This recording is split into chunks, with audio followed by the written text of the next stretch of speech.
오늘은 거룩한 습관 시리즈 세 번째, 언어도 습관이다 라고 하는 주제로 우리의 언어 생활에 대해서, 우리의 말의 습관에 관해서 잠시 하나님의 은혜를 나누려고 합니다. 우리는 말 때문에 난처한 일을 이런저런 일로 경험하게 됩니다. 잘못 말해서 누군가의 눈에서 눈물 나게 한 적이 여러분 있으십니까? 저는 있습니다. 여러분, 말로써 누군가를 살려본 일이 있습니까?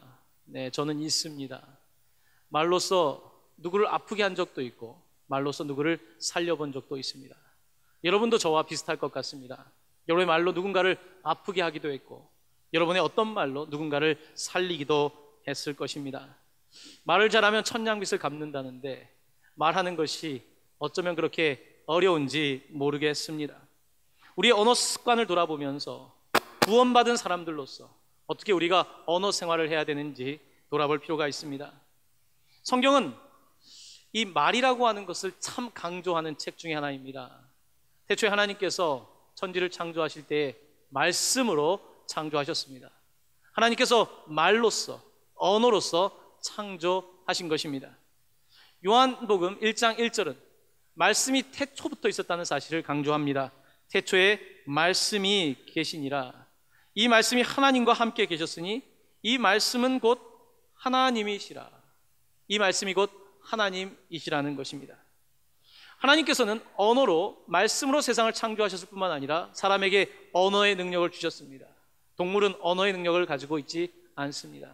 하나님께서는 아담에게 언어의 능력을 주셔서 아담이 각종 새와 짐승들에게 이름을 짓게 하셨고, 그가 이름 짓는 것을 보셨다고 성경은 기록하고 있습니다.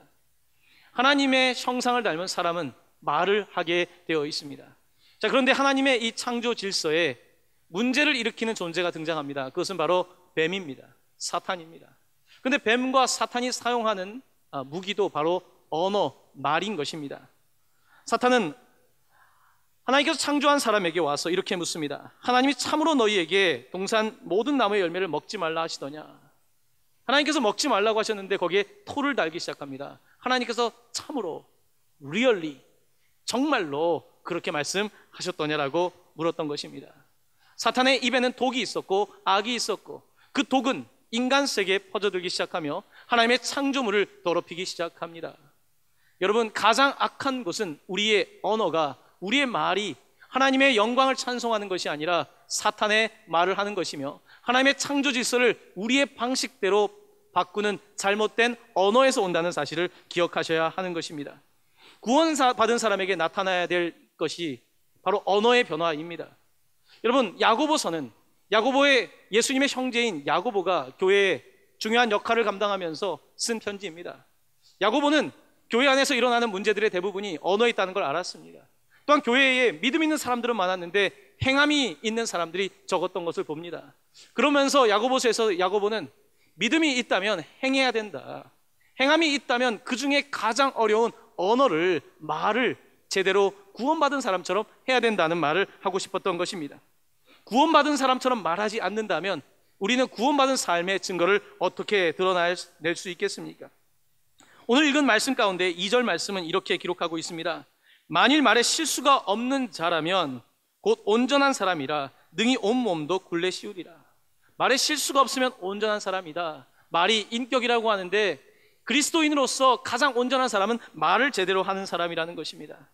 경건이라고 하는 것, 다른 것보다 시간을 지키는 것도 중요하고 여러 가지 중요하겠지만, 특별히 경건에서 이 언어 생활이 중요함을 우리가 읽었던 부분 앞쪽에 있는 야고보서 1장 26절은 이렇게 기록하고 있습니다. 우리 한번 한 목소리로 봉독하도록 하겠습니다. 누구든지 스스로 경건하다 생각하며 자기 혀를 재갈 물리지 아니하고 자기 마음을 속이면 이 사람의 경건은 헛것이라. 자기가 경건하다고 생각하면서 언어 생활이 제대로 되어 있지 못하다면 그의 경건은 헛되다라고 말하고 있습니다. 오늘 야고보서의 말씀은 이 언어에 대해서, 말에 관해서 세 가지의 비유를 들고 있습니다. 첫 번째는 말, 달리는 말을 뜻하고요. 두 번째는 배를 움직이는 작은 키, 배를 움직이는 그 키에 대해서 이야기하고 있고, 세 번째는 말을 불에 비유하면서 점점 강도를 높여가면서 비유하고 있습니다. 달리는 말에서 이제는 배를 움직이고 이제는 산 전체를 태울 수 있는 점점 강도를 높여가는 언어 생활의 언어의 문제점에 관해서 오늘 말씀을 지적하고 있습니다. 먼저 첫 번째로 달리는 말에 관한 비유입니다. 여러분, 달리는 말, 여러분 말을 타보신 적이 있습니까? 우리는 보통 제주도나 어떤 곳에 가서 말을 타면 이미 학습된 말을 그냥 시키는 대로 타게 됩니다. 하지만 내가 혼자서 말을 타는 것은 그리 쉬운 일은 아닐 것입니다. 말을 타다가 낙마하거나 말을 타다가 심지어 죽는 사람들도 있는 걸 보면 말이 별로 길들이기가 쉽지 않은 동물이라는 사실을 알 수 있습니다. 여러분, 말 타기와 말하기가 상당히 흡사한 면이 있기 때문에 오늘 이 야고보서는 우리에게 말 타기에 관해서, 말하기에 관해서 비유를 들고 있는 것을 보게 됩니다. 자, 말 타는 법에 대해서 여러분에게 제가 말을 제대로 타본 적은 없지만 제가 몇 가지 소개를 하도록 하겠습니다. 잘 말 타는 방법과 잘 말하는 방법을 비교하면서 여러분 한번 들어보실 수 있기를 바랍니다. 자, 말을 잘 타기 위해서 첫 번째입니다. 말에 맞는 재갈을 불려야 합니다. 입에 맞는 재갈을 물려야 합니다. 입에 맞는 재갈. 여러분, 말도 자세히 보시면 다 입의 사이즈가 틀립니다. 어떤 말은 입이 크고 어떤 말은 입이 작습니다. 말의 입의 사이즈에 맞는 재갈을 물리는 게 중요하다는 것입니다. 만약에 그 사이즈가 제대로 맞지 않으면 그 재갈이 너무 타이트하거나 아니면 좀 너무 루스해서, 너무 느슨해서 말을 제대로 제어할 수가 없다는 것입니다. 여러분, 말이 많은 사람, 말로 문제를 만드는 사람들을 영어로는 빅 마우스라고 합니다. 빅 마우스. 들어보셨죠? 빅 마우스. 단순한 말이다. 큰 입이라는 것입니다. 입이 실제적으로 크다는 것이 아니라 빅 마우스. 한 사건을 두고 크게 말하는 것입니다. 한 사건을 두고 말을 퍼뜨리는 사람입니다. 일을 만드는 사람을 이 빅 마우스라고 하는 것입니다. 요즘은 언론들도 빅 마우스인 경우가 많이 있습니다. 한 사건을 보도하는 건 좋지만 지나치게 빅 마우스가 됨으로써 사람들을 혼란에 빠뜨리는 경우를 본다는 것입니다. 여러분, 말의 사이즈에 맞는, 입의 사이즈에 맞는 재갈을 물리는 게 중요합니다. 내가 만약에 빅 마우스적인 성향이 있다면, 말하는 걸 좋아하고 말 실수가 지금까지 많았다면 앞으로도 말 실수가 많을 사람일 겁니다. 여러분, 말이라고 하는 건 습관이기 때문에 내가 말 실수하는 것은 어제 오늘 일이 아닙니다. 계속해서 동일하게 반복되고 있는 일입니다. 그렇다고 한다면 내가 내 말 실수를 줄이고 말의 습관을 바로 하기 위해서는 내 입에 맞는 재갈을 물려야 한다는 것입니다. 빅 마우스면 어떤 사이즈요? 빅 사이즈가 필요한 것입니다. 큰 사이즈의 재갈이 있어야만 이 입이 통제가 된다는 것입니다. 자, 두 번째입니다. 말에 재갈을 물리고 이제 고삐를 잡으면 될 텐데 그 전에 말의 기분을 파악하는 것이 참 중요하답니다. 오늘 말의 기분이 어떠냐에 따라서 그 말의 반응은 다르게 됩니다. 오늘 말이 기분이 안 좋으면 여러분 말 타다가 넘어질 수 있습니다. 말 타다가 말이 일어날 수 있습니다. 큰 사고가 날 수 있습니다. 말을 잘 타는 사람은 말의 경주마의 기수는 말의 기분을 굉장히 잘 안다는 것입니다. 오늘 말의 상태를 잘 파악하고 있기 때문에 말을 통해서 실수하지 않는다는 것입니다. 여러분, 이 말의 기분뿐만 아니라 우리가 말을 사용할 때에, 우리 말을 할 때에 내 기분을 파악하는 것이 중요합니다. 우리가 보통 말 실수를 할 때는 내 기분이 안 좋을 때입니다. 내 기분이 안 좋을 때 말을 하면 그 말이 상처 주는 말이 되고 상대방에게 고통을 주는 말을 하기가 쉽습니다. 여러분, 아침에 일어나셔서 기분이라고 하는 것이 좋을 수도 있지만 안 좋을 수도 있습니다. 바이오 리듬에 따라서 틀리고 건강 상태에 따라 틀리고 최근에 있었던 스트레스 양에 따라서 오늘 내 기분은 어떨지 알 수가 없는 것입니다. 여성들은 여성들의 또 주기가 있고 남성들은 남성들의 주기가 있어서 기분이 다른 것입니다. 자, 오늘 내 기분이 많이 다운되어 있을 때 어떻게 해야 되겠습니까? 말을 하되 생각하며 말해야 합니다. 그날은 말 실수하기 좋은 날입니다. 남편이 회사에서 마치고 돌아왔는데 자, 오늘 기분이 좋지가 않습니다. 왜냐하면 회사 상태가 어렵기 때문에 그렇습니다. 아니면 상사에게 꾸지람을 들었기 때문일 것입니다. 남편의 기분이 상할 때 아내는 그 남편의 기분을 살펴야 되고요. 남편도 집에 퇴근하면서 결심해야 합니다. 오늘 내가 회사에서 좋지 않은 일이 있었지만 이 기분 때문에 이 기분 상한 마음을 다른 사람에게 전달하진 않겠다. 이와 같은 생각을 해야 된다는 것입니다. 그렇지 않으면 내가 끊임없이 말을 잘못함으로 문제를 일으키게 된다는 것입니다. 그런 결단이 필요한 겁니다. 자, 아내도 마찬가지입니다. 오늘 하루를 지내면서 아이들과 북적대면서 힘들었습니다. 그렇기 때문에 내 기분이 떨어져 있습니다. 그런데 내가 내 기분을 파악을 못하고 남편이 왔는데 생각 없이 말을 하다 보면 말 실수를 하게 됩니다. 그 말이 커지면서 부부간의 갈등을 일으키게 되고 가정에 문제를 일으키게 된다는 것입니다. 말의 상태를 체크하고 말을 타야 되는 것처럼 오늘 내 기분을 파악하고 말을 해야 된다는 것입니다. 그렇지 않을 때에는 말 실수 때문에 돌아올 수 없는 강을 건너게 되는 일들이 흔하다는 것입니다. 세 번째입니다. 세 번째는 안장에 앉을 때, 말의 안장에 앉을 때 바른 자세로 앉아야 된다는 것입니다. 여러분, 이 말의 안장을 채울 때 이 안장도 이 적당하게 채우는 게 중요하다고 합니다. 이 안장을 너무 타이트하게 채워놓으면 이 말이 마치 딱 맞는 바지를 입은 것처럼 불편해진다는 거예요. 그러면 이 말이 불편하기 때문에, 기분이 상하기 때문에, 예민하기 때문에 문제가 일어난다는 거죠. 안장을 잘 만들고 말에 올라탈 때도 자세를 잘해야 된다는 것입니다. 보통 일자 자세로 하는데 영국식이 있고 웨스턴식이 있고 말타기도 여러 가지 자세가 있다고 합니다. 하지만 동일한 것은 바른 자세로 가져야 된다는 것입니다. 특별히 초보자들은 이 다리를 잘못 낀다는 거예요. 다리를 낄 때 정확하게 포지션을 하고 제대로 앉는 게 중요하다는 것입니다. 혹시 다리를 너무 말에게 밀착시켜버리면 이거는 일종의 말에게 보내는 신호가 될 수 있다는 것입니다. 그래서 말을 잘못 압력을 주거나 압박을 주면 말이 그 작은 압력에도 자극을 받는다는 거죠. 그래서 말 탈 때 이 잘 타는 사람들은 아주 안정된 자세로 말을 탄다는 것입니다. 이것은 우리의 언어 습관에도 적용이 됩니다. 말의 자세가 중요합니다. 여러분, 우리는 말을 할 때 그냥 내 말만 의사 전달이 된다고 생각할 수 있습니다. 하지만 내가 실제로 말하는 것보다는 말하는 사람의 자세가 더 많은 말을 하게 되는 것을 보게 됩니다. 제가 이렇게 설교할 때 이렇게 여러분을 될 수 있으면 아이 컨택을 하면서 설교를 하려고 하지 않습니까? 그것은 여러분을 만나고 싶다는 의지입니다. 여러분에게 더 의사 전달하겠다는 표현입니다. 근데 제가 설교를 할 때 계속 이렇게 하고서 설교를 한다고 해보십시오. 여러분, 저를 뭐라고 하겠습니까? 굉장히 젊은 사람이 버릇이 없다고 생각하지 않겠습니까? 말이라고 하는 것은 그 사람의 바디 랭귀지를 통해서, 몸짓을 통해서 많은 부분이 전달된다는 것입니다. 그래서 우리는 말을 탈 때 그 안장에 앉는 자세가 중요한 것처럼 말할 때 자세가 중요합니다. 그 사람이 아무리 말을 잘해도 그 사람의 목소리의 톤과 몸짓에 따라서 참 차이가 많습니다. 여러분, 특별히 이렇게 설교하는 저 같은 사람들은 목소리의 톤이 참 중요합니다. 여러분, 가수를 뽑을 때도 어떻습니까? 요즘 프로그램들 보면 타고난 목소리의 톤이 좋다, 이런 것들은 고치기가 어려운 부분들 아닙니까? 하지만 우리가 일상소통을 하면서 최고의 가수가 되는 게 아니지 않습니까? 최고의 스피치를 하는 사람이 되는 게 아니지 않습니까? 일상생활 속에서 누구나 목소리의 톤을 가다듬고 바디 랭귀지를 조금 더 신경 쓰면 더 정확하게 의사 전달을 할 수 있다는 것입니다. 자, 네 번째입니다. 네 번째는 이제 고삐를 제대로 잡고 달려야 된다는 것입니다. 고삐를 잡을 때 처음 초보자들은 고삐를 높게 잡는다고 합니다. 여러분, 말 타보시면 이렇게 높게 잡게 되죠. 그런데 편안한 사람들은 고삐를 안정적으로 잡는다고 합니다. 이렇게 잡거나 엉뚱하게 잡는 사람들은 이미 아직까지 초보 단계인 것입니다. 말에 올라타서 말을 편안하게 붙잡고 이제 말을 달리게 되는 것인데요. 초보자들은 이때 이 고삐를 자꾸 이렇게 움직인다고 합니다. 여러분, 움직이면 어떻게 되겠습니까? 말에 재갈이 물려 있는데 이 말이 불편해지겠지요. 계속해서 당기게 되지 않겠습니까? 내가 사사로운 움직임도 이 말의 입을 움직이고 있기 때문에 말의 기분을 좌우한다는 것입니다. 안정적인 사람은 이것을 잘 잡고 있으면서 편안한 자세로 말을 움직인다는 거죠.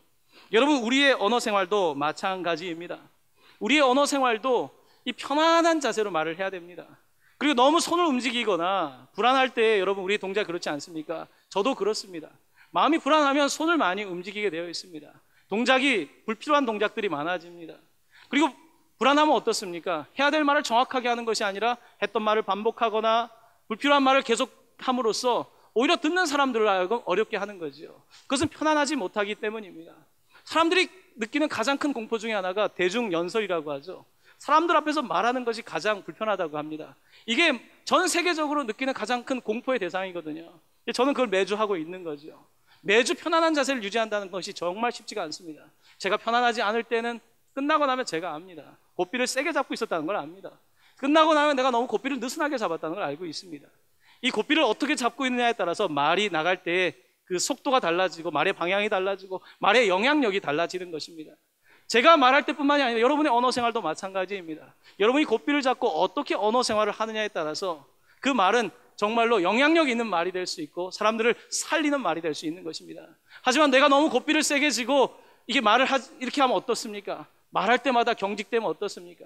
부모님이 너무 자녀들의 삶에 간섭을 많이 하고 부모들이 너무 꽉 잡으면 어떻습니까? 아이들이 말할 때 두려움을 느끼겠지요. 고삐를 너무 세게 잡으면 말할 때 말을 못하고 겁을 내는 사람이 되지 않겠습니까? 또 어떻습니까? 너무 이걸 풀어주면 어떻습니까? 아무 말이나 하고 번잡한 말을 하게 되고, 이것도 옳은 것이 아닙니다. 말의 고삐를 제대로 쥐고 말을 해야 된다는 것입니다. 특별히 말을 탈 때 조심해야 되는 게 있다고 합니다. 그것은 말이 에너지가 많은 날 조심해야 된다고 합니다. 말이 에너지가 많은 날인데, 그날은 어떤 날이냐면, 이 말을 키우는 사람이 말의 운동을 잘 시켜야 되는데 운동을 안 시키고 그냥 가둬놓은 거죠. 그러니까 이제 에너지가 많은 거예요. 에너지 쓰지 못한 거예요. 또 아니면 말이 주변에 자극적인 곳에 있을 때 이 말이 흥분을 한다고 합니다. 이 말이 흥분을 하면 어떤 상태가 벌어지겠습니까? 말을 타고 가다가 말이 이제 흥분하기 때문에 이제 기수가 다칠 위험성이 높아지는 것입니다. 말이 흥분한다는 거지요. 여러분, 우리의 언어 생활도 마찬가지입니다. 우리도 살면서 흥분하는 날이 있습니다. 여러분, 말을 하지 못했던 분들 있죠? 그러면 누구를 만나면 말이 굉장히 많습니다. 이분이 말이 많다는 것은 그동안 말을 많이 못했다는 이야기입니다. 많이 외로웠다는 이야기일 수도 있는 거예요. 그렇기 때문에 말이 많은 겁니다. 에너지가 있는 거죠. 어떤 사람은 어떤 자극에 의해서 지금 말이 굉장히 많을 수도 있습니다. 이럴 때는 어떻게 해야 됩니까? 말의 고삐를 잘 쥐어야 합니다. 잘못하면 넘어집니다. 말을 꽉 쥐어야 합니다. 그리고 말을 멈출 때 말이 주변을 돌게끔 하죠. 스피닝을 시키는 것입니다. 주변을 돌게 함으로써 말을 멈추게 하는 그와 같은 기술이 필요하다는 것입니다. 우리의 언어 생활에서 이렇게 이 말타기 방법과 말을 하는 방법은 상당히 밀접된 관계를 있다는 것을 보게 됩니다. 자, 그런데 이 말 탈 때 가장 중요한 원칙이 있습니다. 말의 기수가 기억해야 되는 원칙이 있습니다. 그것은 뭡니까? 말은 내가 타고 있지만 말이 주인이 아니라 내가 말의 주인이라는 것입니다.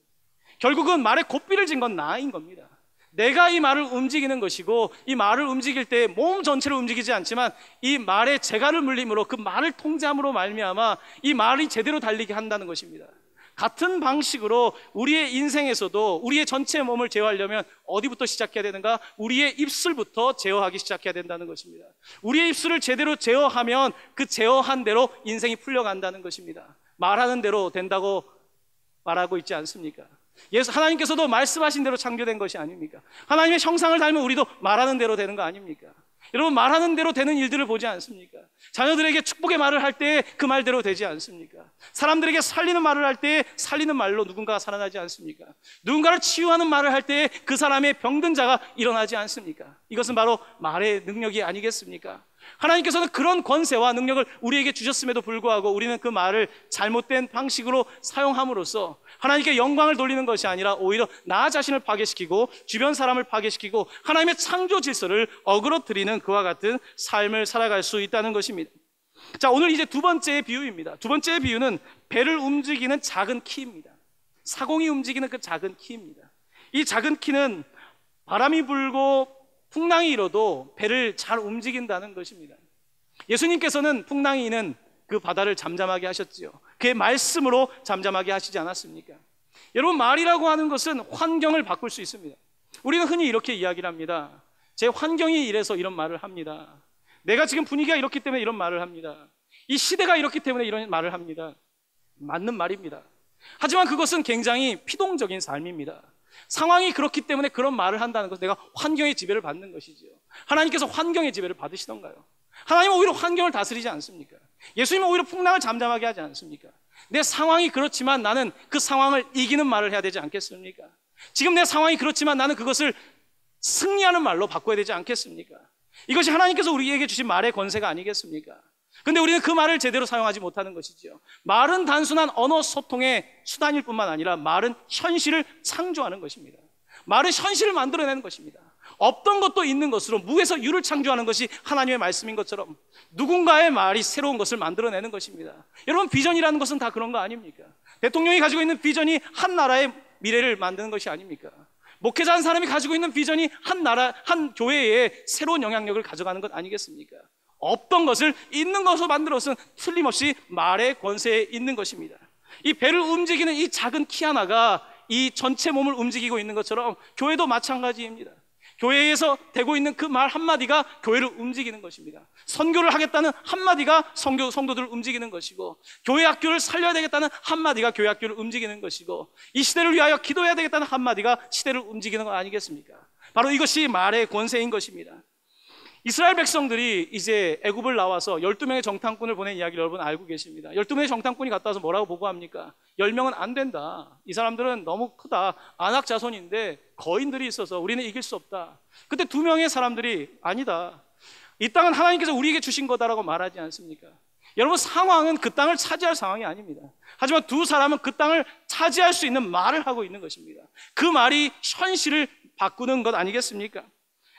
민수기 13장 30절에는 갈렙이 했던 위대한 말이 있습니다. 우리 함께 한 목소리로 봉독하도록 하겠습니다.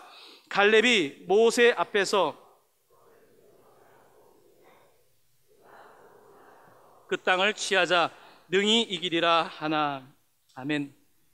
갈렙이 모세 앞에서 백성을 조용하게 했다는 것입니다. 사람들이 지금 말에 웅성웅성하고 있는 거거든요. 10명의 정탐꾼에 의해서 지금 술렁이고 있습니다. 자, 그런데 이 2 사람이, 갈렙이 그들을 조용하게 하는 것입니다. 옛날 성경에는 그들을 안돈시켰다고, 그들을 편안하게 했다라고 말하고 있는 것 아니겠습니까? 결국은 말이라고 하는 것이 분위기를 바꾸는 것입니다. 여러분, 우리는 말에 요즘 많은 문제점들을 보고 있습니다. 말 때문에 일어나는 일이 정말 많습니다. 오늘 3번째는 그 말의 문제에 관해서, 말이 이 불과 같아서 나무들을 다 태우고 산을 다 태울 수 있다, 산불을 낼 수 있다는 이야기를 하고 있습니다. 여러분, 말로 산불 낸 적 있습니까? 여러분, 성냥 하나로 불을 내는 것처럼 말 한마디로 산불을 내는 적이 있습니까? 최근에 우리가 땅콩 회항 사건 때문에 전 나라가 시끌시끌하지 않습니까? 무슨 사건입니까? 말 한마디로 불을 낸 사건입니다. 나라가 복잡해지는 사건입니다. 그 당시에 기분이 나빴습니다. 그 한 사람은 기분이 나빠 있었어요. 화가 났어요. 화가 날 때는 남들이 하는 한마디나 남들의 눈빛이 나를 무시하는 것 같을 수 있습니다. 사람이 무시한 게 아니라 내 기분이 그런 거예요. 내 기분을 파악해야 돼요. 자, 그렇게 기분이 나쁠 때는 어떻게 합니까? 말에 고삐를 줘야 되거든요. 그런데 말에 고삐를 주지 못했습니다. 말이 나왔어요. 한마디가 나오면 2번째 말 나오게 되어 있습니다. 3번째 말 나오게 되어 있습니다. 화가 나면 뭘 던지게 되어 있습니다. 이것은 총알보다 빠른 속도입니다. 여러분, 무언가를 집어 던지거나 어떤 폭력이 행해지는 것은 총알보다 빠른 속도입니다. 이와 같은 그 감정 상태를 지금 제어할 수 있을 만한 그 힘이 없었던 것이지요. 자, 이제 엎질러졌습니다. 상당히 심각해졌습니다. 그럼 어떻게 합니까? 문제가 있을 때 문제를 해결할 수 있는 방법은 단 하나입니다. 뭡니까? I am sorry. 미안합니다. 진심으로 미안합니다. 진심으로 미안하다는 말이 사람들을 변화시키는 것입니다. 여러분, 독일 예전에 그 수상 중에 한 명이 이 나치와 얼마나 지금 그 폴란드와 주변 나라들과 얼마나 복잡합니까? 독일 사람들이 전 세계 인정을 받는 게 뭡니까? 자신들이 잘못한 일에 대해서 I am sorry라고 말하는 것뿐만 아니라 무릎을 꿇는 그와 같은 태도들이 변화시키는 게 아닙니까? 아베 총리가 잘못했다, sorry라고 하는 말 한마디가 그렇게 어렵습니까? 오히려 그것이 자존심을 높여줄 것인데 그게 쉽지가 않은 것 아니겠습니까? 그렇습니다. 말 한마디로 불을 내고 있는 것입니다. 말 한마디 때문에 얼마나 많은 고통을 겪습니까? 여러분, 컴퓨터를 잘 하지 않는 분들은 뭐 조금 이해하지 못할 수 있겠지만 요즘은 특별히 댓글 문화가 발달하지 않았습니까? 말보다 무서운 게 댓글이라는 사실 아십니까? 여러분, 어떤 사람이 카톡을 보내고 할 때 그 글들이 어떻습니까? 나중에 다 캡처가 돼가지고 그것이 나중에 결정적인 증거가 되지 않습니까? 여러분, 요즘 왕따라는 것이 학교에서 무서운 이유가 뭔지 아십니까? 왕따는 학교에서 한번 그 반에서 당한 게 아니라 전교로 퍼진다는 것입니다. 아이들이 카톡으로 서로 다 페이스북과 같은 SNS를 통해서 전부 다 그 아이에 대한 이야기가 퍼져나가는 겁니다. 자, 그 아이가 그 학교에 견디지 못해요. 다른 학교 전학 갑니다. 다른 학교 애들이 이미 알고 있습니다. 이것이 말의 힘입니다. 여러분, 우리나라가 고소율이 자살률만 1위가 아닙니다. 고소율도 1위인 거 아십니까? 우리나라는 인구 대비 거의 일본과 비교했을 때 150배 가까운 고소율이 있다고 하죠. 이것이 한국의 현실입니다. 여러분, 말, 댓글 끝이 없습니다. 한 나라도 댓글 때문에 지금 시끄럽습니다. 말 때문에 이 나라가 무너질 상황까지 가고 있는 걸 보게 됩니다. 말 때문에 교회가 무너지고, 말 때문에 목회자가 무너지고, 말 때문에 가정이 무너지는 이 현실 속에서 성경은 우리에게 말하고 있는 겁니다. 경건의 삶 무엇입니까? 경건의 삶은 다른 것 일단 제쳐놓고 언어의 습관이 바뀌어야 된다는 것입니다. 우리의 말로 하나님을 높이는 삶을 살아야 된다고 말하고 있는 것입니다. 오늘 읽었던 마지막 그 구절은 9절 10절 말씀인데요, 언어 사용에 관해서 가장 결정적인 말씀을 우리에게 하고 있는데요, 우리 한 목소리로 함께 봉독하겠습니다. 이것으로 우리가 주 아버지를 찬송하고 또 이것으로 하나님의 형상대로 지음을 받은 사람을 저주하나니 한 입에서 찬송과 저주가 나오는도다. 내 형제들아, 이것이 마땅하지 아니하니라. 아멘. 이것으로, 여러분의 이것으로, 저의 이것으로 우리가 주 아버지를 찬송하고 이것으로 하나님의 형상대로 지음을 받은 그 사람을 저주한다. 한 입에서 찬송과 저주가 나오는다. 형제들아, 이것이 마땅하지 아니하다. 예수님의 형제인 야고보는 교회를 향하여 안타깝게도 이와 같은 것이 마땅하지 않다라고 말하고 있는 것입니다.